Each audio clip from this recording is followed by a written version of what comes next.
Good afternoon. আজকের recipe ইলিশ মাছ। ইলিশ মাছ ইলিশ মাছ সবার প্রিয় এই মাছ। তো আজকে ইলিশটি মিডিয়াম সাইজের, সেই জন্য আলু, বেগুন, কালো জিরে, কাঁচা লঙ্কার একটা দারুণ দারুণ টেস্টি ঝোলের রেসিপি নিয়ে চলে এসেছি। দেখো, নুন, হলুদ, সামান্য জিরের গুঁড়ো দিয়ে আজকে কিন্তু রান্না দারুণ হয়ে যাবে। কেটে রেখেছি আলু, বেগুন, লাগবে কাঁচা লঙ্কা, আমার ছাদ বাগানের কাঁচা লঙ্কা, ছোট সাইজের ইলিশ মাছ। তো এই ইলিশ মাছটাকে আজ আমি কিন্তু হালকা পাতলা গরমে খাওয়ার উপযোগী একটা টেস্টি টেস্টি ঝোল বানাতে চলেছি। সর্ষের তেল দিয়ে দিলাম। এবার একদিকে ফিশ ফ্রাই হবে, একদিকে বেগুন আলু ফ্রাই হবে। তো দেখো, মাছটাও পিছলে যাচ্ছে। ছোট্ট মাছের যে পিসগুলো আমি ভাজার জন্য দিয়ে দিলাম তেলে। এদিকে ফিশ ফ্রাই হচ্ছে, আর ওইদিকে কিন্তু আমি কি করতে চলেছি দেখতে থাকো পুরো ভিডিওটা।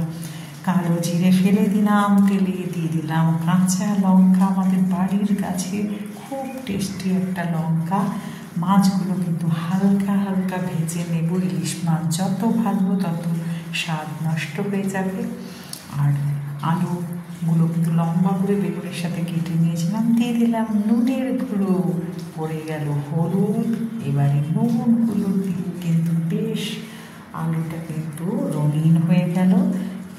একটু ভেজে আমি ওর মধ্যে বেগুনের টুকরোগুলো দিয়ে দিলাম। মোটা বেগুন ছিল, তো সেই বেগুন দিয়ে কিন্তু খুব ভালো হয়। অনেকে আলু দাও না, আমাদের বাড়িতে একটু পছন্দ করে বলে আমি অল্প দিয়েছি। জিরের গুঁড়োর সঙ্গে অল্প কালারের জন্য আমি কাশ্মীরি লঙ্কা গুঁড়ো দিয়েছি। ওটা না দিলেও কিন্তু টেস্টি হয়। তো রান্নাটার একটা রঙের ব্যাপার থাকে বলে কিন্তু দেখতেই পাচ্ছ কি সামান্য আমি দিয়েছি, এবং জলের মধ্যে সেটা গুলে নিলাম। মাছটা তো ভেজে উঠিয়ে রেখেছিলাম। এবার ভালো করে আলু বেগুনটাকে একটু ভাজা ভাজা করে নিচ্ছি। দিয়ে দিলাম জিরে, আর জিরের যে গুঁড়ো আর কি, লঙ্কা গুঁড়ো জল দিয়ে গুলে রেখেছিলাম, ওটা দিয়ে দিলাম।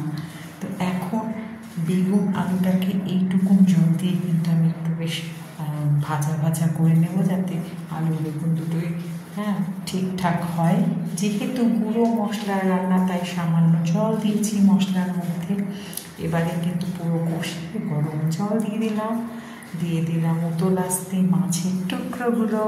কেমন লাগছে বলো ইলিশ মাছের পাতলা ঝোল? কে কে ভালোবাসো অবশ্যই কিন্তু কমেন্টে জানাতে ভুলো না।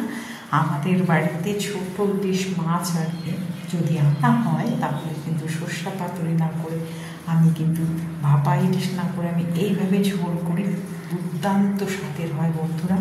একটু ঝোল ঝোল মতন থাকবে, সাথে গরম ভাত, একদম দেখবে কবজি ডুবিয়ে খেয়ে নেবে। ছোটো বড়ো একজন কেউ বাড়ির কোনো সদস্যের কোনো কথা বলবে না। তো কেমন লাগলো রেসিপিটি তো অবশ্যই জানাবে। তোমরা অনেকেই এরকম করে খাও আমি জানি। তো এই সমস্ত ছোটো অল্প মশলা টশলা দিয়ে কিন্তু আমি হালকা তেলের মধ্যে রান্নাটাকে সুস্বাদু করি। এটাই কিন্তু সবাই বলে আমার ক্রেডিট। তো জানি না, রাঁধুনির হাতের রান্না সে ঝাল তেল মশলা দিয়ে হোক আর কম তেলের মশলা হোক, বাড়ির লোক যখন পছন্দ করে তখন তো আমাকে করতেই হবে। বাকি রইলে তোমরা দেখে নাও। আর একদিন অবশ্যই আমরা সবাই মিলে খুব মজা করবো বন্ধুরা। তো কেমন লাগলো জানিও, আর ভালো লাগলে লাইক কমেন্ট শেয়ার করো। দেখো, বাটিতে কিন্তু তুলেই রেখেছি, খাবার শুধু অপেক্ষা। সবাই ভালো থেকো, সুস্থ থেকো। দেখা হবে পরবর্তী ভিডিওতে। টাটা।